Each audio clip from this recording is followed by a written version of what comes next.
Hi everyone, I'm Duncan Moss and I'd like to welcome you to my latest video blog.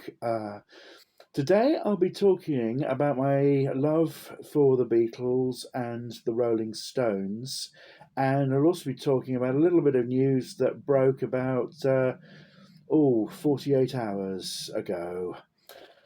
Um, but first of all, I'll just talk about the Beatles, the two surviving Beatles, Sir Paul McCartney and Sir Richard Starkey, better known as Ringo Starr. Both are very busy in the music industry. Paul has brought out two very fine albums in the last few years. Um, Egyptian Station, which is absolutely superb and got to number one in the American album charts, which is wonderful.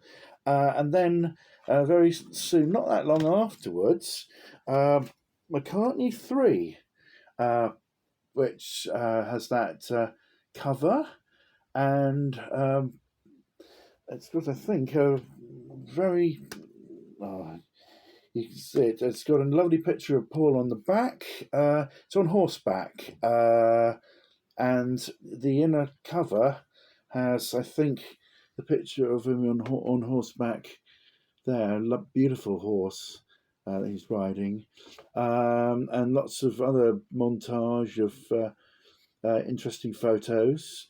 Um, Egyptian Station is a lot rockier than McCartney 3. McCartney 3 is a little bit more humble, a little more low key, but they're both lovely albums and well worth getting. And then we have Ringo, who has been bringing out, he's now brought out his fourth EP. He had three EPs last year. He's got this little EP that's just come out, and it's called Rewind Forward. And I've played it many times. It came out in the last few weeks, and the songs don't hit home as quickly as many of the songs on the other three EPs, but you've got to give it a chance, and it works just as effectively as the other four. It's got some the four tracks are really well produced. They're very well played. Ringo's voice is better than it's ever been, I think. And of course, what's so lovely is that it's got "Feeling the Sunlight," which is a Paul McCartney composition, and I yes, and he produced that track, Paul. It's well worth getting. I know a few people have raised a few eyebrows at the fact there's four tracks and it's £9.99, the price of a normal album. But I think that's all to do with the distribution costs. I mean, I for one think the fact the songs are so good means it's superb value for money. Uh, and I warmly invite all Beatle fans to get these four EPs because they really are good. They're sort of rocky pop. Ringo's clearly enjoying himself, and the other musicians seem to be as well.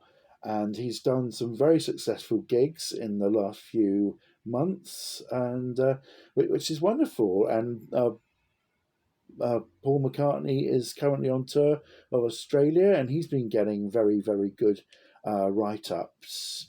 His voice, which I think had a little bit of wasn't difficult. I don't know whether Paul wasn't very well, but apparently his voice is up really up several notches, and the concerts are very enjoyable. And um, which is fantastic. Of course, John Lennon and George Harrison are not around now, but over the last few years, I've been buying some of their well, perhaps their solo albums, which I didn't know the music at all, and listening to the music and finding it hugely enjoyable. Some of the albums that got knocked by the critics, I'm finding that the song, I don't understand what's wrong. They're good pieces of work, and they're very enjoyable, um, which is great. I'll now talk about the Rolling Stones, who have just come up with uh, a new album, the first, I think, of their original songs since 2005. It's got the single "Angry," which is very very good. I've listened to the album several times. The songs are very very strong, and it's a very enjoyable experience. It's got Paul McCartney working on one track, and Lady Gaga sings on another, and Charlie Watts very sadly died earlier this year, and he's playing on some of the tracks, and Bill Whiteman has joined them on some of the tracks, and it's a really the songs are very very strong, and Mick Jagger's voice is great. And I think if you like the Beatles, you probably like the Stones. Um, I think what is so wonderful is that when they first appeared 60 years ago, and the Beatles had their first hit about a year before the Stones.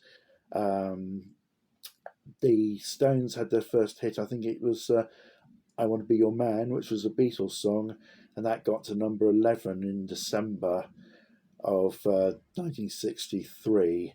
Um, but I don't think that anybody ever envisaged that these two groups would be in the press, making waves in the music industry 60 years after they had their first hit. Um, and I think that's just wonderful.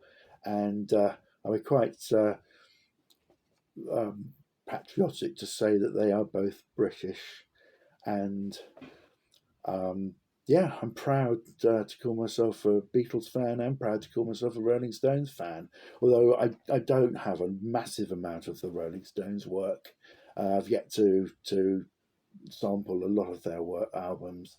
Um, just now heading to the news that broke 48 hours ago, that concerns the new Beatles song Now and Then, a John Lennon composition that he recorded on a demo in the late 70s.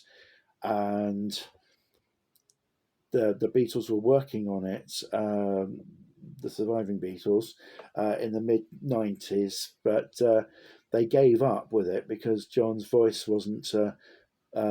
The quality of his voice was not didn't feel it was good enough. But in the meantime, George had laid down uh, at least one guitar track, maybe two, because he's credited on the new single, which comes out next Thursday, the 2nd of November, as guitars. So maybe he did lay down two guitar tracks when they were recording before they gave up. Or maybe they've just double tracked his guitar to give it a richer sound. Um, then with the technology moving on 30 years later, they had Sir Paul and Sir Ringo had the chance of being able to finish off the track, which they did with the help of Jeff Lynne and Giles Martin. And the single, which is available on many formats. It's available as a 7-inch in several different colours, and one of which was an exclusive from the Beatles website, and sold out very, very quickly. I'm going to have a word about that in a minute. There was two seven. There were about 3 or 4 different 7-inch single formats, including a black vinyl, and two or three. No, I think it was just two. 10-inch or 12-inch versions of the single on vinyl. There was a cassette version, and it's available for streaming for downloading on several streaming facilities. A cassette single is very, very nice. And of course, what it's got, the single, it's one side it's the new track, and then the other side is "Love Me Do," the original recording, which has Ringo on drums. Alan White was on drums during the session, but then Ringo they changed round, and the tape that got released was one of Ringo's efforts, and what's happened is that that's the other side of the single. So it encompasses sort of the record encompasses 60 years, their first hit, and what will I presume will be their last hit. I don't think there's anything else in the vault. There is no CD single. Why? I ask myself. Is this some kind of wind up? uh, that surely would inhibit the chance of the single performing in the charts. Uh, or so I and several other fans are very bewildered by all that. Um, but I've bought the single in a couple of formats, and then we have um, other news, which there was rumours going around this for ages. We've got here the Beatles 62 to 66, and I'll put it in the same thing. The Beatles 67 to 70, which the albums which have been around for 50 years, they were um, released by Alan Klein, that compiled the tracks, I believe, and the albums have sold well uh, over the years, and many Beatle fans acquainted themselves with the Beatles by listening to these albums, and then getting the late albums later on. I remember my friend at school, Matt Vaughan, was very cynical about me getting these two albums for Christmas. Well, what did I, the money. What do you think expect me to do, Matt? Go out and buy the whole Beatle catalogue in one go? And they were presents from my parents. I could never have afforded these at 13 in 1976. But they were very tasteful compilations. Um, there were faults perhaps with them, but then you're never going to please everybody. A lot of people felt that Revolver, one of the best Beatle albums ever, was very, very understated and underrepresented on the 62 to 66, only having the single Yellow Submarine, Eleanor Rigby, when there's loads of different other good tracks. What they've done with the CD versions is that they've done a 2023 version of these albums. I don't know whether the originals are going to still be available. Probably not, I guess. And what they've done is they've put in several new tracks on both of the sets. With the vinyl, they've given you a separate third disc on each set with the new tracks on. With the CD versions, they've chronologically spliced the new songs in chronologically with the original album. And what they've done is they've taken "Love Me Do" off because that was the second version that they recorded. And this had Andy White on drums, and what they've done is they've replaced it with a stereo version of the Ringo original single, which was just in mono, I believe, because singles were, if you bought a single in Britain, that it would be in mono for several years. I think until the Ballad of John and Yoko. I'm not going to go through the tracks because other people are much better at doing that than I am, and but yeah, I'm sure you'll find something on the internet that will tell you. But I am very pleased to say that Twist and Shout, and I saw her standing there, have been added to the 62 to 66, and Roll Over Beethoven has been also included. Uh, people, I think that's a good choice, but other people don't seem so happy. Um, with that. If I Needed Someone from Rubber Soul has been included. So now you've got the half of the Rubber Soul album is represented on the 62 to 66 because nothing's been taken off. And that's the wonderful George Harrison track. And also another great Harrison track that's been added is Taxman, and also Tomorrow Never Knows, which is quite good. And with the 67 to 70, the new Beatles single is on there now and then, and right at the very end.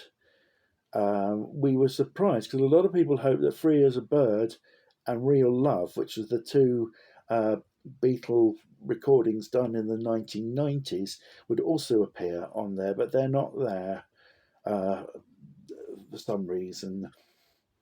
I'm very glad to see that I Want You, She's So Heavy um, is included on the 67 to 70, as well as Hey Bulldog, Within Without You, and there's another Harrison track that's added, and I can't remember uh, what it was. Um, but oh yes, I Me Mine, and there may be another Harrison track added. Um, but basically, it looks like these compilations are um, going to be.